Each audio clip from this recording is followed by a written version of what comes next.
ভারতের গণতান্ত্রিক যুব ফেডারেশন জয়নগর মেলার মাঠ অঞ্চল কমিটি তাদের অঞ্চল সম্মেলন উপলক্ষে আজকে এখানে রক্তদান শিবির সংগঠিত করছে।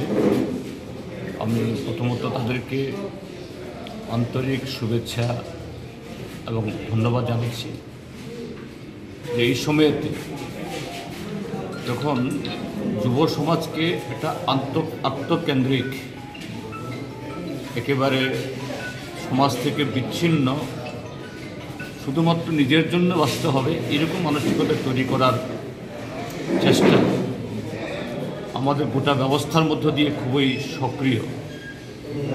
সেই সময় যে ডিওয়াইএফআই তাদের এই সম্মেলন উপলক্ষে রক্তদান শিবির সংগঠিত করার মধ্য দিয়ে এই যে অচলায়তন বা এই যে একটা সামগ্রিক যে যুব সমাজকে বিপদচালিত করার জন্য যে প্রচেষ্টা, এটা তার বিরুদ্ধে একটা বলিষ্ঠ পদক্ষেপ।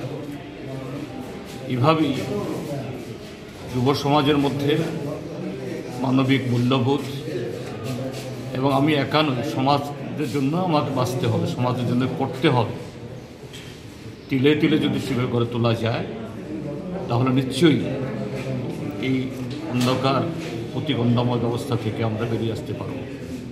ডিওয়াইএফআই সে উদ্দেশ্যে কাজ করছে। তাদের এই যে আন্দোলন, এই যে কর্মসূচি, এটা আরও উজ্জ্বল হোক, আরও সমৃদ্ধ হোক।